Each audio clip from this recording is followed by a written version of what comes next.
It's time for Drummer Nation.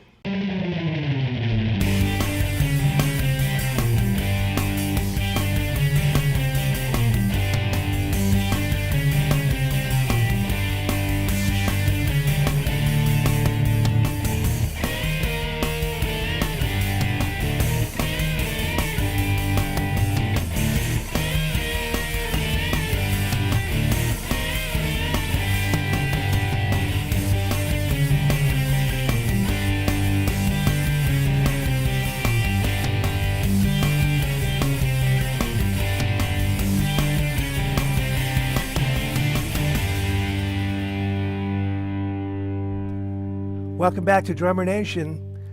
You know, I always enjoy everyone who comes through the show that I get to interview, but every now and then I get somebody very special. And on this show, I have such a person in Dennis Mackrel. Dennis was known to be a prodigy as a child, eventually made his way to the New York jazz scene, became known as a great musical jazz drummer, trio, big bands, shows, you name it. He was Mel Lewis's chosen replacement for the notable Vanguard Orchestra. He did many stints with the Count Basie band, working with Count himself, and eventually was asked to lead the band. So Dennis is a heavy cat and a wonderful musician and a great guy, and I'm just delighted that he would do my show. I started a Patreon site, which is where you can participate by being a patron of the show. You can pledge, kind of like NPR. You can pledge $1, $2, $5. The most expensive one is $10. Okay, I also have a mailing list I'd like you to be subscribing to. There are forms all over my web portals for you to do so, and if you do so, I'll give you a free article on social media that you can use to help get your websites and social media platforms in order. Okay, Dennis Mackrel coming up, but first a word from our sponsors. I'm proud to now welcome Sabian Cymbals as an official sponsor of Drummer Nation. The former Crescent Vanguard series are now widely available as part of the legendary Sabian HH models. HH cymbals are traditionally hand-hammered into shape and sound by Sabian craftsmen. Each cymbal receives between 2,000 and 4,000 hammer blows, resulting in increased musicality, tone complexity, and unmatched sonic texture favored by drummers in the know for generations. Find out more about the Vanguard series and all other Sabian models at Sabian.com. Musician, designer, and award-winning innovator Ron Dennett relentlessly pursues quality of sound.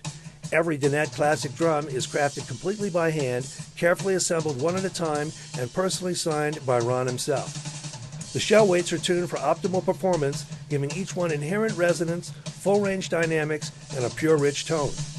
All Dennett classic snare drums feature soft, contoured beds that are deep cut to eliminate snare buzz and accommodate the use of wider 42-strand snares. Compare a Dennett with others in its class, and you'll discover that the alternative is compromise. Dennis Mackrel, welcome to the show. Well, thank you. It's good to see you and good to be here.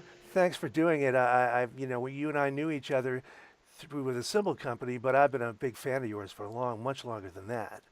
Let's take it back to the early days, because I read you were a child prodigy. It's funny now that I'm over half a century old. It just seems even funny talking about that. Mm-hmm. But yeah, my mother tells me that when I was about 2 years old, I started beating on everything in the house, and so they went out and got a little kitty set of drums, and went from there.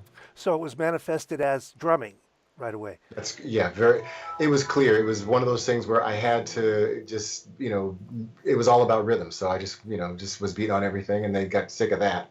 And then once in my home, everybody was always listening to music. It was a jazz household. Really? And so I seemed to gravitate toward all the Art Blakey and Jimmy Smith records, and was trying to mimic what I heard. So you started with a drum set. Did you have lessons? No, never had any lessons.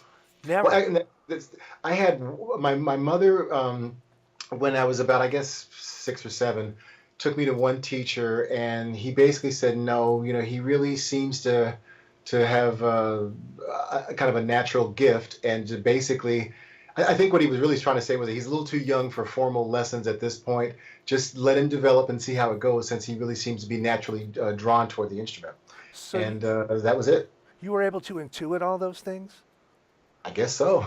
I still have never had any lessons, so I That's guess so. amazing. Because I mean, Yeah. the technique is one thing. I can sort of understand people. I don't know. There's a lot to intuit there, and then you have to be a soulful musical player as well. Now I know you're an arranger too. You didn't? Did you just pick that up on your own?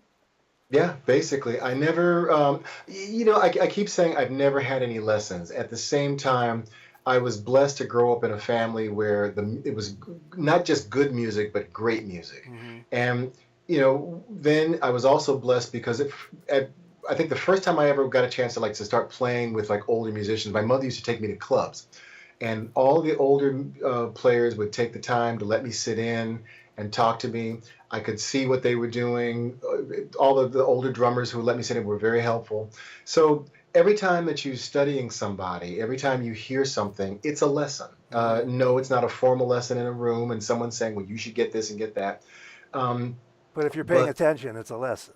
yeah, if you're paying attention, if you're aware of what's going on, and most importantly, if you're blessed to have people to answer questions that you have, then Hmm. yes, it's a lesson. I used to work with an older guy who would say, his dad was a musician. He said, when I was young, my dad told me to get better, I had to work with some older players. What he didn't tell me was when I got older, I had to work with some younger players. Well, even, I mean, like I say, lessons are everywhere, and Yeah. now even that I'm older, playing with younger musicians, that's as much of a blessing for Hmm. me now as it was being younger playing with older players. Exactly. Goes around, comes around. And Hmm. that's part of the duty of the great players is to pass that legacy along, Hmm. I think. Well, you're an educator, too. We'll talk about that. Who were your early drumming influences? I was lucky in that I didn't even know who they were because being a young kid, you just hear what's on the radio Hmm. or records. But in my family, my parents loved Max Roach. They loved Art Blakey. But probably one of the best and one of the most important influences was Grady Tate. Oh, And I yeah. didn't really know it because I didn't realize he was he great drummer, but also was very very active in the New York studios. So a Right. lot of I kept hearing him on a lot of different recordings without knowing it was him. So as I got older and really started to kind of do my homework, I discovered really how influential he was in my development. I think of him as an East Coast Hal Blaine, sort of, except more jazz focused, probably. That's fair. I think every major market, whether it was Los Angeles, New York, Chicago, there were always like the established musicians that seemed to, always be called. And Grady did, as he was based in New York, he did tons of recording, but Hmm. also too because Quincy Jones loved him so much, he would fly him out to California, and you'd hear him on movie soundtracks, Hmm. and at one point he was just everywhere, and but he was one of those great studio players who was very humble. You would never know it was him unless took the time to find Hmm. the liner notes, and even now, like I can kind of hear his sound, but like if you listen to certain films, it's him. Now, he also is a great singer. I noticed that you in your discography you're on some of his recordings. Where was he singing on those? Yes, I think everybody grows up and you have your dreams. For me to be able to like listen to somebody and try to emulate them even before you know who they were, Hmm. but then to get to be an older musician and come to New York and to meet them that's like a dream coming true. Hmm. But then to be able to record on their records, that's like it's off the charts. For me, one of the greatest moments of my life, I played on a record called TNT. When I was young and growing up listening to Jimmy Smith records, Jimmy had recorded that song, okay? And it was great because I remember trying to play like this certain groove, like acrostic, kind of almost like acrostic shuffle groove. Hmm. And when we did it on Grady's record, I got to play the exact same thing that he had played on his record. I mean, on the original Jimmy Smith record. And so it was kind of like a full circle dream come true. I'm sure he caught that too, right? Oh yeah, He knew yes he you'd done did. your homework. Yeah, You went please. to college as a music major, or did you just start gigging? I went to college at the University of Nevada, Las Vegas, and I didn't declare my major Hmm. because at the time It was funny. I was always gigging. I started gigging when I was 10.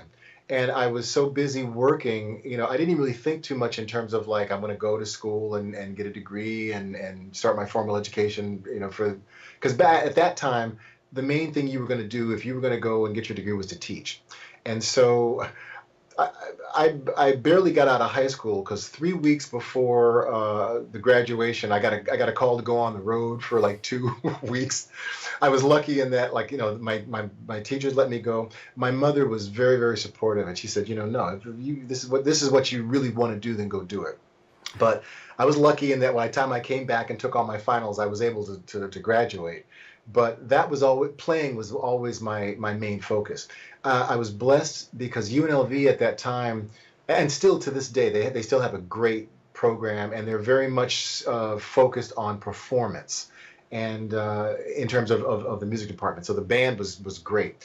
The band was really like a pro band, and there were times where there were so many strong players in it. We had to check before we could do a school concert. We had to actually check our books to see whether we could make it. Gigging. Well, when I was in high school, I missed our band banquet where I was getting an award because I had a gig. Yeah. The band director was hip. He said, well, hell, you got a gig. Take the gig. So we always take the gig, right? Now, you've done a lot of work in trios, small groups, but you're also known as a great big band drummer. Before we talk about those gigs, how do you approach that separately? Or is it really the same thing? Well, it is and it's not. I approach it. It is in that your function is to reinforce other players. Your function is to play as musically as possible, Hmm. and to internalize the music as quickly as you possibly can. So, a lot of what's the skills that are required are the same. The big difference in terms of just big bands are much larger and in some respects louder. So you change up your equipment a little bit. I try to think. The analogy I like to give, which I think hopefully will be a little bit clearer than I am being right now. I look at it like if you're a pilot, the way you would fly like a very small, nimble aircraft is very different than you would fly with like a large, like a 747 or something or 777. In that there are certain movements and motions that you just kind of have to telegraph a little bit further ahead when you're moving like the larger equipment. With smaller groups, you're able to just be a little bit more agile than you are with a big band. Not because the equipment can't move so fast, but because in terms of passenger comfort level, you Yeah, try not to do too many like uh, you got a dips you got a and passenger airliner behind you. Yeah, exactly. You don't want to see everybody has to anybody be by things too comfortable. quick. Right. Everybody's got to be comfortable. Now you've Mhm. also done Broadway. That's quite a different set of Well, demands. in a way, it's all music. I never, Hmm.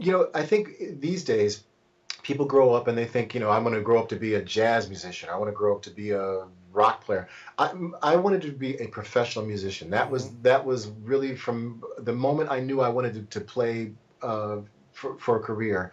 My job was to be a professional musician, which Hmm. meant that whatever anybody puts in front of you, whatever the music, whatever the situation, you are able to not only internalize that music, but to be able to perform it at the highest level possible. Hmm. So I never really saw any difference between, playing a big band gig with Basie or doing a Broadway show. It's Well, all music and you're working with great players. the difference I'm thinking is in the jazz context, there's a large focus on improvisation, and in a theater context, you pretty much have to deliver the show every night in a Mhm. consistent manner. Well, I guess if maybe a different way to look at that is that uh, well, I guess the way I choose to look at it is that both of them, the thing that they all have in common, all music, is it requires discipline and focus. Hmm. And it's not, even though people get the impression that it's in a jazz setting, you're free to improvise and be as creative as you can. You still have a very clear set of parameters in which to do that in. You Hmm. still have to abide by the song form. You have a certain space where you can play or solo or whatever. You are playing with other musicians, so you need to give them respect as well. All of that applies in whatever situation that you're in. Good. I think the thing about, and the other thing is that in addition to discipline, is consistency. Hmm. Um, if you think about, like, for example, playing a jazz concert, yes, it's maybe one particular concert, but usually if you're going to be playing with a group on a tour or doing a series of concerts, you will probably have like a pretty set repertoire. You'll basically have a set parameters as far as how long the concert's going to be. Yeah, it's kind of the same. I think what I really appreciated most about doing Broadway, or it's the same thing as in a recording session, is the fact that you are required to do a specific thing at the highest level possible and to be consistent to do it day in, day out. I don't really see any difference in that than like what it was like playing with the Basie Orchestra Or any gig for that matter, right? or any gig. Yeah, Yeah. exactly. Now how did you get to know Mel Lewis? Because you were his replacement, his chosen replacement in that when he had the big band after Thad left. Eventually, that chair landed on you, or you landed in that chair, let's say. How did you get to know Mel? Well, like I said, I thank God that I've been blessed because older musicians have always, you know, taken the time to talk to me and to help me when and like with Grady, certain most cities always have like a group of musicians who have not only become very respected, but they take their responsibility seriously as far as being able to help other people. Mm-hmm. And when I first moved to New York, literally the first time I ever went out to a club was to the Vanguard. And I didn't, I didn't even really know so much about Thad Jones and Mel Lewis, other than the records I used to hear in college. Mm-hmm. But I was just drawn to the Vanguard. And Mel was kind of like the mother hen of young drummers. Mm-hmm. We would just go and just be around him. And he was always very gracious in terms of just sharing his time and talking to you and just taking an interest in you. Like, what cymbals are you using? And he just would talk about drums. And there were times, even when I was on the road touring with Count Basie, whenever we would hit New York, I would always go to the Vanguard. It's always like you come home to check in. Mm-hmm. So I had actually known Mel for many, many years, just from somebody I looked up to and respected. And um, there were so many other drummers that would fill in for Mel when he would go out of town. Danny Gottlieb, Joey Barron, John Riley, Kenny Washington, Adam Nussbaum. So he was, like I say, like the mother hen to all the drummers. Mm-hmm. And it really wasn't until close to when he passed that we started actually kind of sharing gigs together and things like that. I was kind of more like an understudy. He was quite a gentleman. When I first gig I did in New York, I got to town and I went to the Vanguard just because that's where you went, right? Like you were talking about. And Mel wasn't playing, but damn if he wasn't there. And got to meet him and hang, and he treated me like he'd known me all my life, What a great guy. So eventually did the Basie gig. That had to be a landmark for you. Well, in terms of chronological order, I had left college and I moved to New York, and that's when I started because of the experience I got from UNLV playing with big bands. I used to do quite a bit of shows in Las Vegas as well. Mm-hmm. So in a way, moving to New York, Broadway was kind of a natural progression. And it was shortly, I think I'd been in New York for about a year, little less than 2 years when I got the call to go out with Basie. So this is in January of '83 is when I first got with Basie. And that was another blessing that's kind of off the charts because I was the last drummer that he hired and worked with him up until his death. Mm-hmm. And so that, in a way, was because I had, from living in Las Vegas, Joe Williams, the great vocalist Joe Williams, Yes. who lived in Las Vegas as well. Exactly the same thing I keep talking about. He was one of those musicians who was always very accessible, took an interest in younger musicians, and just always looked after them. Mm-hmm. He used to come at UNLV when the big band would rehearse. Sometimes he would just walk in to the rehearsal just to check it out and hang out with us. So when I moved to New York and he knew that I was on the East Coast, he recommended me to Basie, and that's when they called. Beautiful. Well, of course, he made his bones on the Basie band many decades before that. Yeah. What a great artist. Now, it ended up you were leading the Basie band. Mm-hmm. That had to be quite a thrill. It was.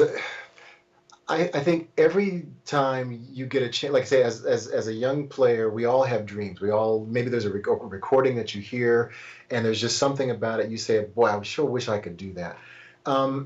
playing with that band was one of those things where it was just like just sitting in that chair and looking over and seeing Basie was like a dream come true. Hmm. But with organizations of that caliber, it's much more than music. It's more like family. Hmm.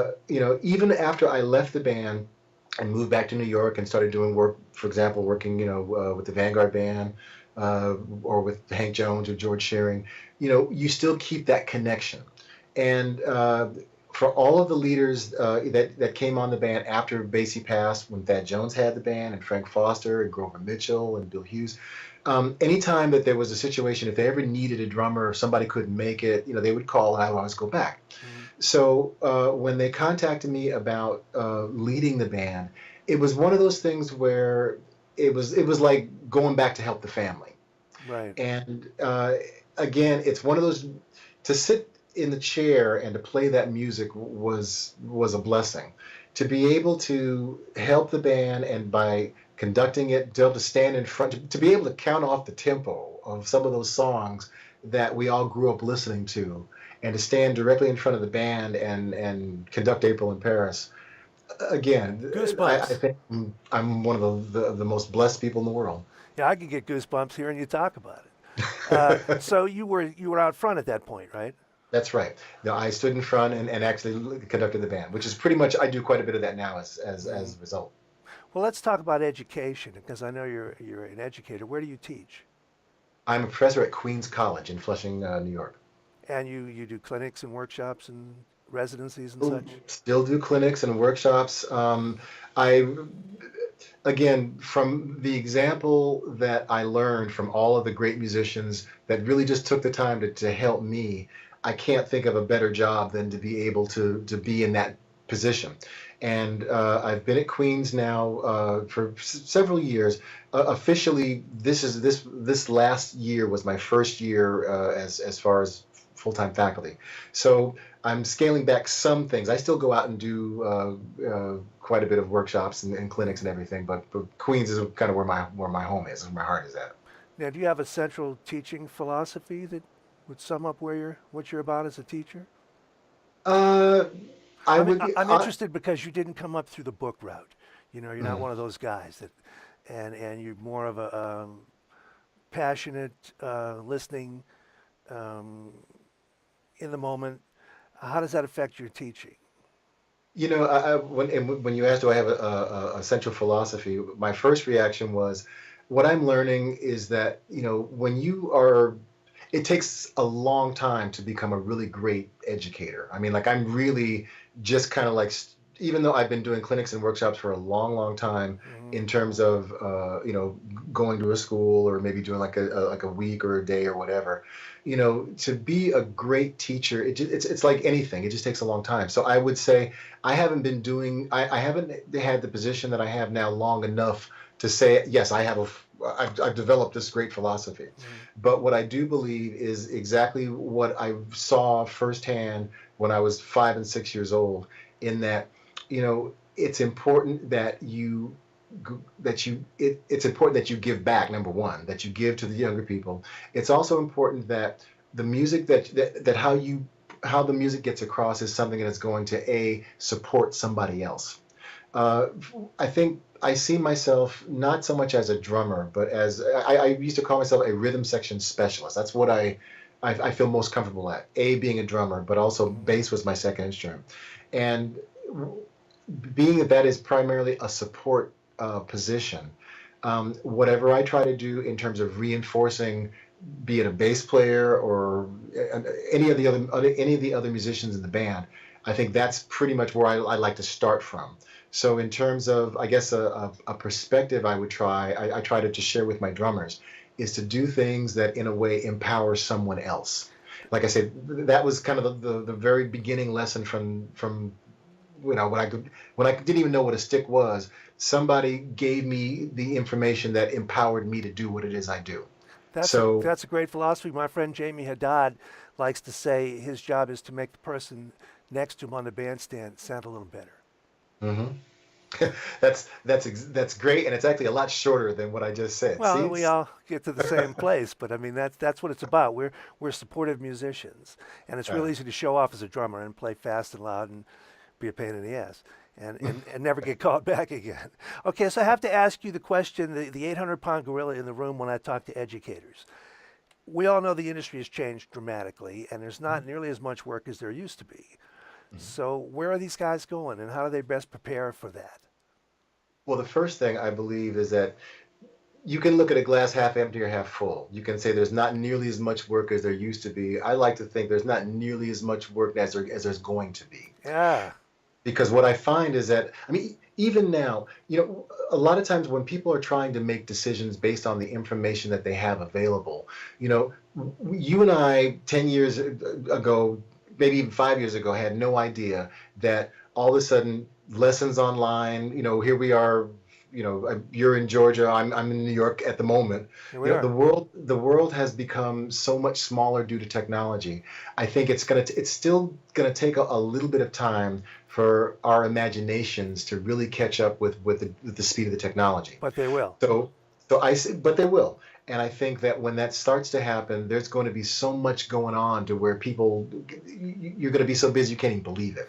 And I feel that way not just because I'm trying to be optimistic, but because there are some very forward-thinking musicians who saw this coming and are already just overwhelmed with work because they were able to embrace change. Mm-hmm. I think the hardest thing for us as musicians, and especially if you are really serious about your instrument, the first thing you do is you try to research your instrument. You look to the past at all of the great musicians that have been doing this for a while, and sometimes we get so caught up in tradition, we may in some ways forget that it's forward thinking and the innovation that kind of keeps us going.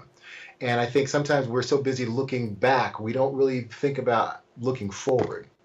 I think if we can kind of get that's my struggle. If we can kind of get that balance together, I think there's so much stuff that's coming. And once you kind of get a handle on it, we'll all be busier than we can stand. That's a great answer and a very positive outlook, and I love hearing that. Yeah, you're right about. I mean, YouTube didn't exist till 2007. Right. We're in the infancy of this stuff. Mm-hmm. And the fact that it can create who knows what kind of opportunities is a very, very great way to look at it. Even like YouTube, if you look at there's a whole industry that's, that has come up just on that one platform. And that's just, I think it's so difficult to even keep track of all the different things that are coming on, but if you can get it, I see that with a lot of my younger students. I see that with my kids, they're not worried. They're not stressed out like maybe some of us who are a little bit older are, because we still remember this and we remember that, but they're so far looking down the road. They're just excited. It's hard to. I almost feel like I'm sometimes in asking them questions, I'm holding them back because they're in such a hurry to get there. But they see that it's there. So I think it's going to be okay. Well, I'm glad they have you, and it's great to see a teacher who's so motivated and enthused about the future, instead of, thinking the whole world is coming to an end as far as musicians making a living playing an instrument. Yeah, the one thing I will say is that from traveling, and I travel constantly, there's one thing that's never changed. People still, not only do they love music, not only do they love hearing music, people still need to hear music. And that's really important. I share this with a lot of my younger students. Do not let anybody tell you that what you do is not important, because it is. People desperately, especially now, I think in a way, what we do as far as whether it's inspiring people, whether it's just making people feel good when things get crazy, at a crazy time, you need music. So I think that really don't ever let anyone tell you that it's gloom and doom and blah, blah, blah. No, that's why we're here. That's why God put us here now. That's what I believe. Beautiful, man. Well, that's great, and I really appreciate you taking the time to talk to us. This is a pretty short format, but it gives me an opportunity to have people back. So Okay. Let's do it again sometime, if you don't mind. Huh? Anytime. It's great to see you again, and like I say, just even it's even what you're doing. This is great. I've been looking at some of the other archived videos, and I'm learning a lot. So I'm gonna keep. I hope that you keep doing this, and I'm gonna be checking out your site quite a bit. Well, thank you. It's a labor of love, and I just think it's part of giving back too. I'm of a certain age as well. I'm in my 60s, where Yeah. it's time, and I know all these guys. I have the honor of knowing some wonderful players and industry people. So it's time to get them on record and to have people be able to share their outlook, and I'm honored that you would do the show. Yeah, well, I'm honored that you asked, and thank you. It's good to see you again. Same here, brother. Take care of yourself. Okay, you too, Michael. All right, bye-bye.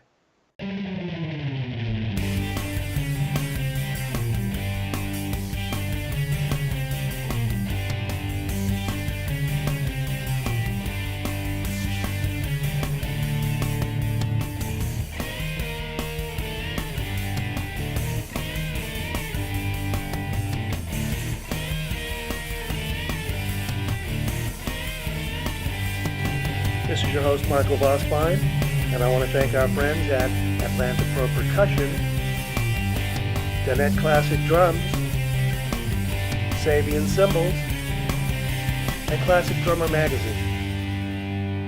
We'll see you again in 2 weeks.